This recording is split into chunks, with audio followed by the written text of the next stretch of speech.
Cricketer को किस आधार पर कठुआ में जमीन अलॉट हुई है, ये बड़ा सवाल उनकी तरफ से सामने आया है, जहां बिना जरूरी दस्तावेज और भुगतान के जमीन जो है वो दी गई और बिना दस्तावेज और भुगतान के जमीन अलॉट करने का आरोप जो है वो लगा है। कैबिनेट मंत्री जावेद डार ने कोई भी जानकारी ना होने की इस पे बात कही है। ये मुद्दा जो है वो गर्माता हुआ नजर आया, जहां पर कैबिनेट मंत्री ने कहा कि उन्हें इस चीज की जानकारी नहीं है। विधानसभा में सीपीआईएम के विधायक ने यानी एमवाई तारिगामी ने ये बड़ा सवाल उठाया है और ये सवाल इसीलिए उठा कि श्रीलंकाई क्रिकेटर यानी कि उन कठुआ में जमीन जो है अलॉट की गई और इसी के साथ साथ मुथैया मुरलीधरन की अगर बात की जाए तो श्रीलंकन क्रिकेटर है और सीपीआईएम की तरफ से बड़ा एलिगेशन जो है लगता हुआ नजर आया। यहां पर सवाल ये है कि विदेशी को जमीन कैसे दी गई और यहां पर ना डॉक्यूमेंट ना पैसे दिए जाने की भी बात सामने आई है, तो ये एक बड़ा सवाल जो है आया, जिसपे फिलहाल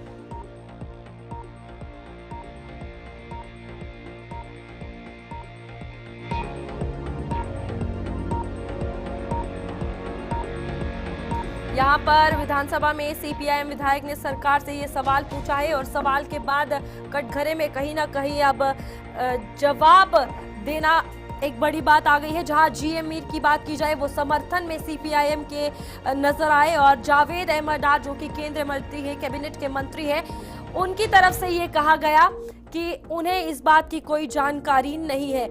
फिलहाल यहाँ मुआवजा मिला है या नहीं मिला है या कियोस जो है इस चीज को लेकर मचता हुआ नजर आ रहा है, क्योंकि एक तरफ सीपीआईएम के विधायक की तरफ से ये कहा जा रहा है कि जमीन जो है वो अलॉट की गई है और साथ ही साथ बिना जरूरी दस्तावेज और भुगतान के जमीन अलॉट करने का आरोप लगाया गया, लेकिन दूसरी तरफ कैबिनेट मंत्री जावेद डार ये कह रहे हैं कि उन्हें इस बात की कोई जानकारी नहीं है। तो यहाँ पर अब ये बड़ा सवाल है और इसी में श्रीलंकाई क्रिकेटर को किस आधार पर कठुआ में जमीन अलॉट हुई, ये भी एक बड़ी बात है। चलिए इसी पर अधिक जानकारी लेंगे, हमारे साथ वरिष्ठ पत्रकार विनोद जी जुड़ चुके हैं। विनोद जी बताइएगा, ये एक बड़ा सवाल है, दो जगह अलग अलग स्टेटमेंट आ रही है। जिस तरीके से एक तरफ कहा जा रहा है कि बिना भुगतान के दस्तावेज के जमीन अलॉट की गई, लेकिन दूसरी तरफ कैबिनेट मंत्री जावेद डार ये कह रहे हैं कि उन्हें इस बात की कोई जानकारी नहीं है। हाँ बिल्कुल रूपाली, जो हमारी बातचीत डिपार्टमेंट के साथ हुई है, डिपार्टमेंट में नियमित कायदों के साथ जो पॉलिसी फार्मूलेट की हुई है उस पॉलिसी फार्मूलेशन के मुताबिक ही लैंड दी है, ये डिपार्टमेंट का कहना है।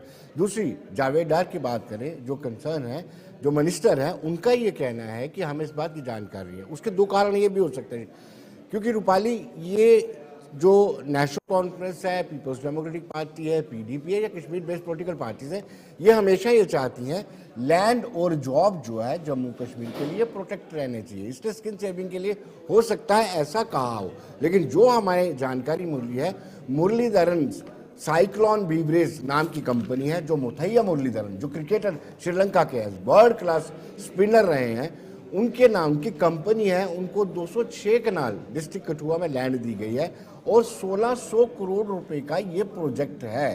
यानी कि पिछले जून में ये लैंड उनको अलॉट की गई थी और उस पर काम भी चल रहा है। लेकिन अब ये सवाल उठा है कि आखिर ऐसा क्यों हो रहा है। जी लेकिन विनोद जी, यहाँ पर सवाल ये भी उठता है ना कि श्रीलंकाई क्रिकेटर है, क्या विदेशी लोगों को यहाँ जमीन मिल सकती है, ये भी एक बड़ा सवाल है। इस सवाल पर भी हमने बातचीत की डिपार्टमेंट से, तो डिपार्टमेंट का ये साफ तौर पर कहना है ये कंपनी है, ये क्रिकेटर के नाम पे हो सकती है। हमने जो लैंड दी है किसी विदेशी क्रिकेटर को नहीं दी है, हमने दी है मुरलीधरन साइक्लोन बीवरेजेस नाम की कंपनी को दी है। कोई भी कंपनी यहाँ पर आकर के लैंड ले सकती है। आपने देखा होगा विदेशी फॉरेन डायरेक्ट इन्वेस्टमेंट पहले भी होती रही है, कोई नई बात नहीं है।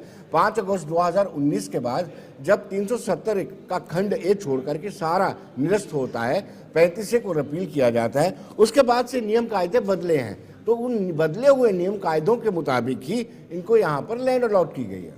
विनोद जी, यहाँ पर सवाल ये भी है कि अगर लैंड अलॉट की गई है तो जो लोग वहाँ पर थे उन्हें शिफ्ट करवाया गया है, अलॉटमेंट को लेकर क्या कुछ है और दस्तावेज जो है क्या ऑफिशियल्स के द्वारा चेक भी किए गए हैं उस लैंड को लेकर, क्योंकि 206 कनाल जो है वो बताया जा रहा है जमीन। ये नई जो पॉलिसी आई थी, इंडस्ट्रियल पॉलिसी आई थी, उसमें निवेश की बात की गई थी। निवेश चाहे बाहरी स्टेट्स का हो, बाहरी कंट्रीज़ का हो, उस निवेश के मुताबिक जो पॉलिसी फार्मूलेटेड की गई थी, उस नियम कायदों के मुताबिक डिपार्टमेंट का ये कहना है कि उन सभी नियमों को फॉलो किया गया है। फॉलो करने के बाद ही ये जो लैंड है, जिसको हम 206 कनाल लैंड बता रहे हैं, जो मुरलीधरन साइक्लोन बीवरेज के नाम पे दिया गया है, उन सभी नियम कायदों और जो फीस है, रिक्वायर्ड फीस, उसको भी लिया गया है।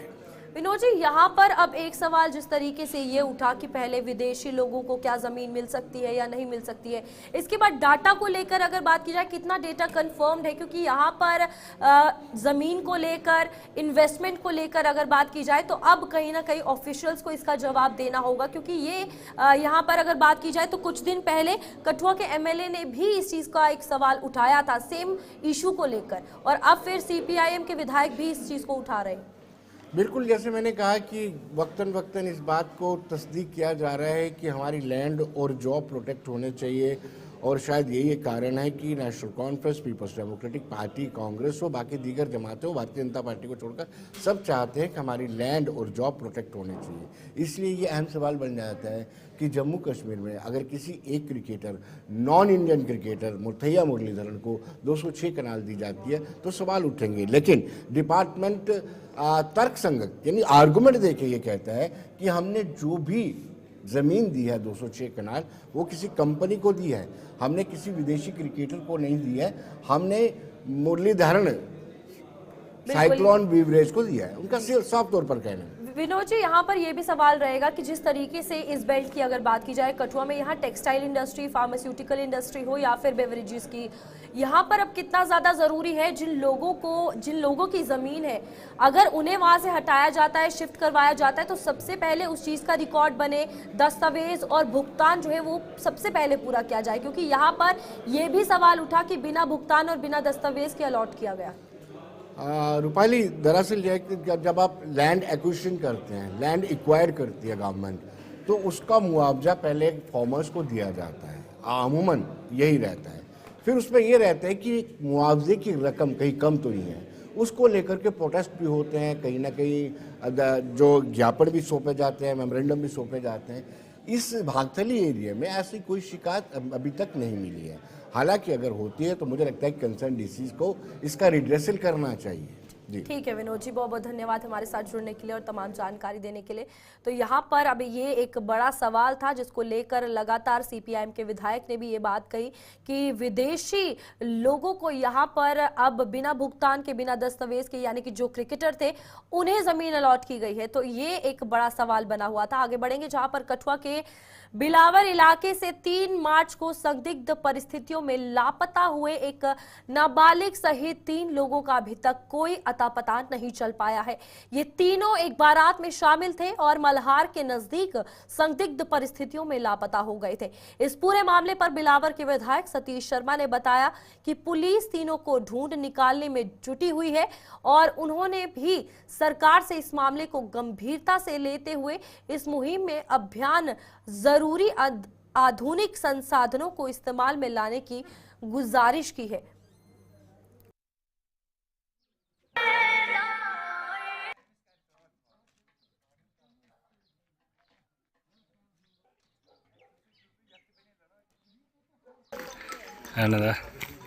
बंदे तू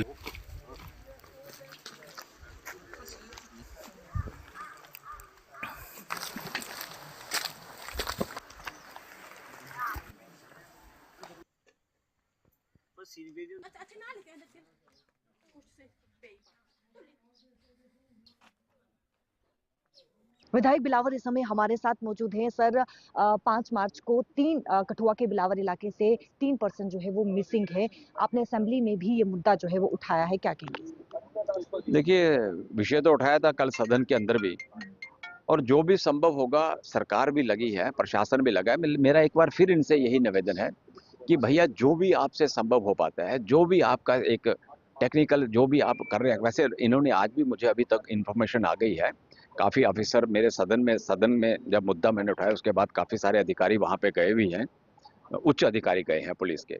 तो मैं फिर कहना चाहूँगा, जो भी आपसे वेल इक्विप्ड जो सिस्टम आपका रहता है वो आप यूज़ करिए।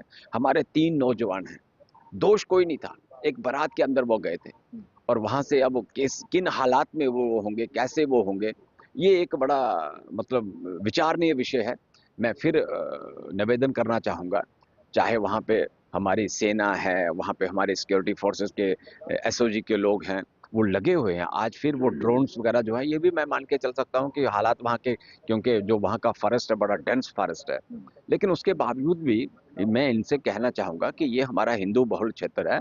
अगर यहाँ पे ऐसे हालात बनने जा रहे हैं तो साहब हमारे लिए बड़ा विचारणीय विषय रहेगा, क्योंकि ये क्षेत्र बिलावर का बड़ा पीसफुल एरिया है। स्थानीय अधिकारी से आपने बातचीत की? हुई है, सबसे बात हुई है, लगे हैं वो जो वहाँ पे एसडीओ पीओस हैं, यहाँ पे वहाँ पे एसएचओस वगैरह हैं, उन सब से बात हुई है और उम्मीद कर सकते हैं। मैं तो भगवान के ऊपर अब यही कह रहा हूँ कि ईश्वर, वो जो 3 लोग गए हैं उनको अपने घरों में भेजो। पिछले समय में आतंकी घटनाएं भी वहां पर देखने को मिली है, कुछ लिंक या फिर शक है आपको इस प्रकार का? पूरा शक लग रहा है साहब, क्यों नहीं होगा शक।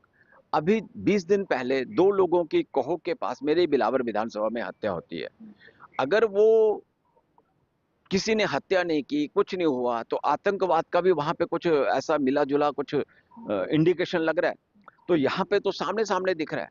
तो सरकार जो इंक्वायरी प्रशासन को करनी चाहिए, जिला अधिकारियों को करनी चाहिए, जो एसएसपी को जवाबदेह होना चाहिए कि अभी आपने जो 20 दिन पूर्व जो 2 लोगों की हत्या वहां पे हुई, उसके ऊपर आपने अभी तक क्या छानबीन की, ये भी एक इंक्वायरी का विषय। आज भी सदन में आप मुद्दा उठा, देखते हैं, अभी देखते हैं क्या हालात बनते हैं। 3 जो नौजवान हैं, कितनी उम्र होगी?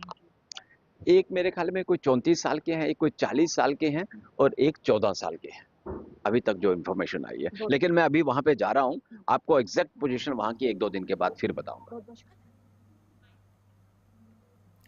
दूसरी ओर बिलावर से लापता इन तीनों लोगों को ढूंढ निकालने के लिए बड़े पैमाने पर सर्च ऑपरेशन चलाया जा रहा है। सुरक्षा बल जहां इस अभियान में जुटे हुए हैं, वहीं स्थानीय लोग भी अपने स्तर पर तीनों की तलाश में जुटे हुए हैं। फिलहाल यहां पर तलाशी जो है वो की जा रही है और ये तलाशी कहां तक पहुंची है, ये अभियान कहां तक पहुंचा है, इस पर भी जानकारी लेंगे। और बिलावर की अगर बात की जाए तो यहाँ अब 3 लोगों के संदिग्ध परिस्थितियों में गायब हो जाने से बड़ी चुनौती जो है वो एसओजी के जवान हो, सुरक्षा बल हो, उनके लिए आन खड़ी हुई है और इसी में लगातार ये अभियान चलाया जा रहा है। सदन में बजट सत्र के दौरान ये मुद्दा उठाया गया।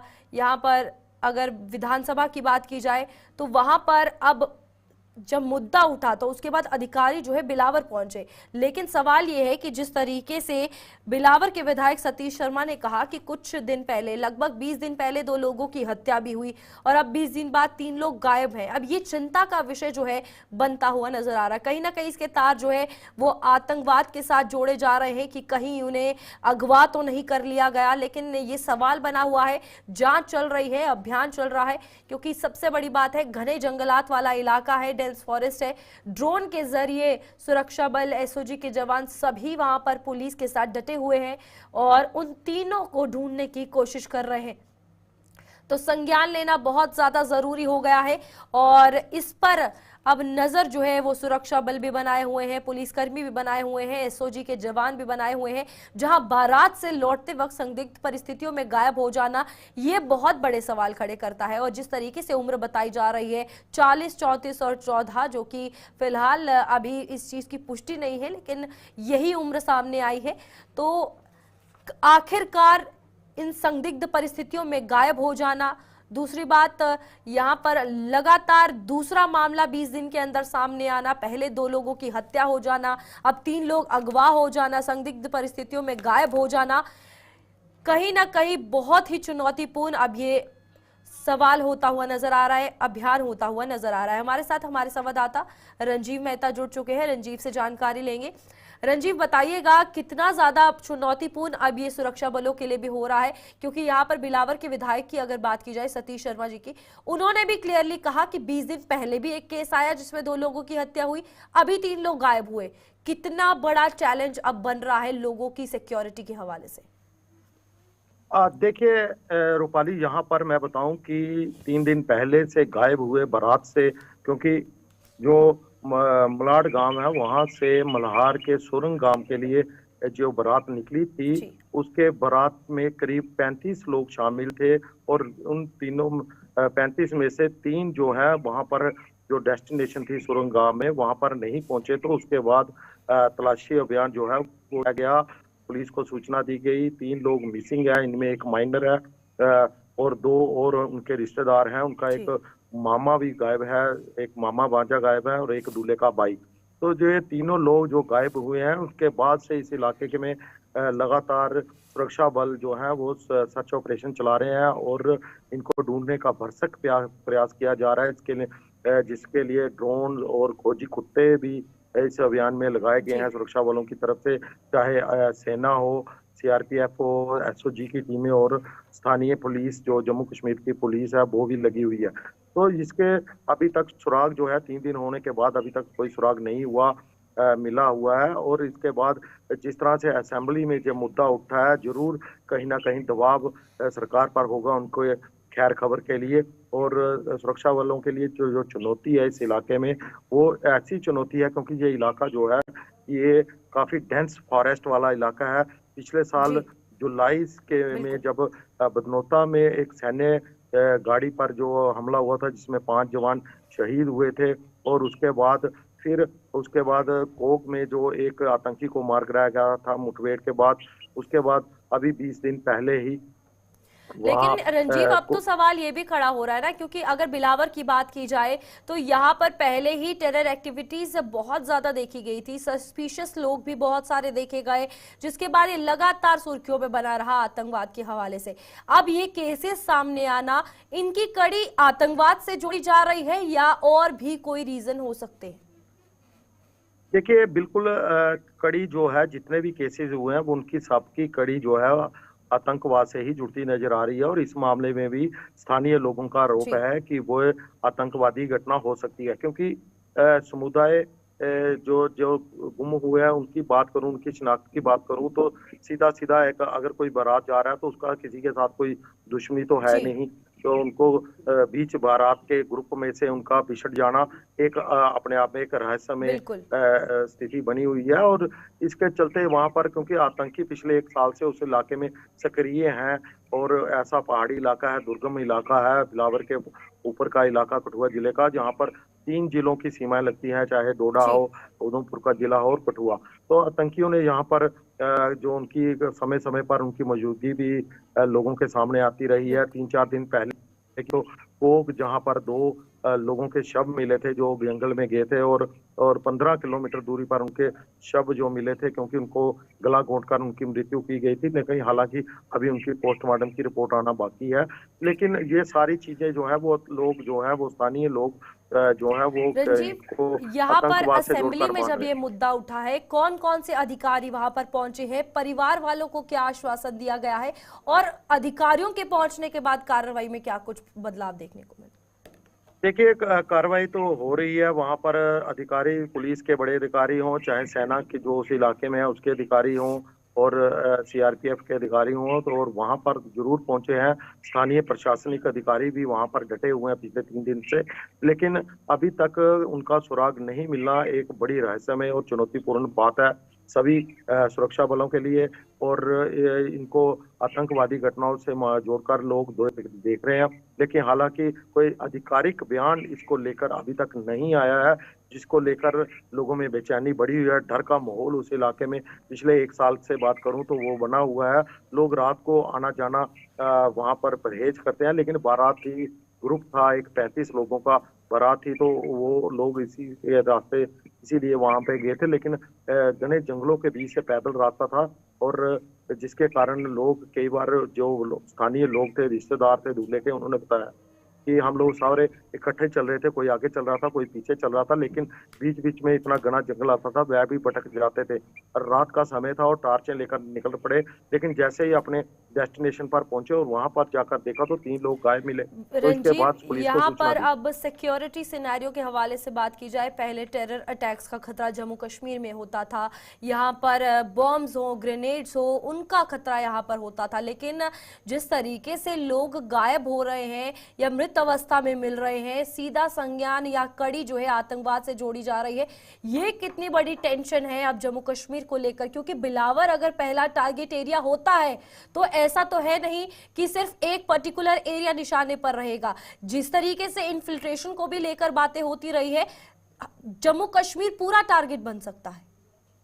बिल्कुल, बिलावर के इलाके को जैसे, क्योंकि पहले पीर पंचाल के एरिया में आतंकवाद ने दस्तक दी, रजौरी पुंछ का इलाका काफी सक्रिय रहा इसको लेकर, लेकिन उसके बाद से एकदम से स्ट्रेटजी जो आतंकवादी संगठन है उन्होंने जो की चेंज की और इसको डाइवर्ट कर दिया डोडा, उधमपुर और बिल्कुल। कठुआ के इलाके में, ऊपरी इलाकों में, जंगली इलाके में, क्योंकि यहाँ से जो रास्ते हैं, जितने भी नदी नाले हैं वो सीधे पाकिस्तान से जुड़ते हैं। तो घुसपैठ पंजाब के रास्ते से भी होती है, जम्मू कश्मीर का जो इलाका है अंतर्राष्ट्रीय सीमा का, वहां से भी होने के ठीक है। होने की अंदेशा जताया जाता है। लेकिन सुरक्षा बलों के लिए बड़ी चुनौती है कहाँ से आतंकवाद, क्योंकि बिल्कुल, ऊपरी इलाकों की बात करूं, कहीं ना कहीं OGWs का नेटवर्क इतना वहां पर बिल्कुल, स्ट्रांग है अब कि सुरक्षा वाले OGWs का क्लियर नेटवर्क ही ध्वस्त करना ये भी एक बहुत बड़ा चैलेंज है, लेकिन सबसे पहले उन 3 लोगों को ढूंढना होगा। रंजीव, बहुत बहुत धन्यवाद हमारे साथ जुड़ने के लिए, तमाम जानकारी देने के लिए। आगे बढ़ेंगे जहां पर आज का दिन नारी शक्ति को समर्पित है। 8 मार्च को अंतर्राष्ट्रीय महिला दिवस के रूप में मनाया जाता है, जिसमें समाज को महिलाओं द्वारा दिए जा रहे योगदान को उजागर करने के साथ साथ उनके उत्थान के लिए उठाए जा रहे कदमों पर भी चर्चा होती है। जम्मू कश्मीर सरकार में एकमात्र महिला कैबिनेट मंत्री यानी कि सकीना इट्टू ने अंतर्राष्ट्रीय महिला दिवस पर नारी शक्ति को मुबारकबाद दी है। खास बात यह है कि सकीना इट्टू का जीवन भी संघर्षों से भरा रहा है, जिन्होंने अपने जीवन के सफर के कुछ अंश हमारी संवाददाता शिल्पा शर्मा के साथ साझा किए हैं। आइए आपको बताते हैं उनका क्या कुछ कहना था। कैबिनेट मंत्री सकीना इट्टू इस समय हमारे साथ मौजूद है। मैम, आज इंटरनेशनल वुमेन डे है, आपकी जर्नी किस तरीके से रही? कितनी डिफिकल्टी आपने देखी अपनी जर्नी में? मुश्किलें तो बहुत थे जब से ये पॉलिटिकल कैरियर मैंने स्टार्ट किया है 96 में। सबसे पहले इसमें कुछ चीज़ें जो बहुत ज़रूरी थी मेरी ज़िंदगी में, जिनका खोना जो है वो बहुत तकलीफ दह है आज भी। उसमें मेरे वालिद साहब, उसमें मेरी MBBS की डिग्री, उसमें मेरे जो भी दोस्त थे जिनके साथ मैं खेलती थी, उठती थी, बैठती थी, मेरे बैचमेट्स, उन सब का साथ न रहना बहुत टफ था, बहुत कठिन था, बहुत मुश्किलें थे। लेकिन वो कहते हैं कि मुश्किलें आसान होती गई, क्योंकि जो ही ये सफ़र बढ़ता गया, लोगों ने बहुत सपोर्ट दिया, मेरी फैमिली ने सपोर्ट दिया। उसके बाद कादिसानी डॉक्टर फ़ारूक अब्दुल्ला साहब का मेरी पॉलिटिक्स में बहुत अहम रोल है। जिस तरह एक बाप अपनी बेटी को सिखाते हैं, उसी तरह उंगली पकड़ के उन्होंने मुझे पॉलिटिक्स सिखाई। उनकी शुरुआत मैंने वहाँ से की है। उसके बाद उमर अब्दुल्ला साहब के साथ काम करने का मौका मिला है, उन्होंने भी मौका दिया है आगे बढ़ने का, और मैंने भी कोशिश की है कि जम्मू कश्मीर के लोगों के लिए कुछ कर सकूं। एक संदेश क्या देना चाहेंगे महिलाओं को जो कहीं ना कहीं जिंदगी से हार जाती हैं, और कल आपके द्वारा जो है वो तोहफा भी दिया गया बजट में? हाँ, मैं चीफ मिनिस्टर साहब की बहुत शुक्रगुजार हूँ कि कल जो अनएक्सपेक्टेड चीज़ कल उन्होंने अपने वहाँ बजट जब पेश किए हैं, खासकर बहनों का बहुत ख्याल रखा है। उसमें जितने भी, चाहे वो पेंशन्स की बात हो, चाहे वो इसमें ये फ्री बस सर्विस सफ़र करने की बात हो, तो मैं समझती हूँ कि बहनें जो हैं आगे बढ़ रही हैं। अब वो पहले मेल डोमिनेटेड सोसाइटी जैसी हालात नहीं हैं, काफ़ी बदल गए हैं, क्योंकि आप खुद एक बहन हैं, खुद एक फील्ड में काम करती हैं, हर प्रोफेशन में, मीडिया हो, IAS हो, KS हो, आप अगर देखिए नीट में सबसे ज़्यादा क्वालिफाई अगर करती हैं वो हमारी बहनें करती हैं। शुक्रिया बातचीत करने के लिए। आप सभी को इंटरनेशनल वुमेन डे की हार्दिक शुभकामनाएं। शिल्पा शर्मा। चलिए, अभी के लिए बुलेटिन में इतना ही। खबरों का सिलसिला आगे भी जारी रहेगा, आप जुड़े रहिए गुलिस्तान न्यूज के साथ।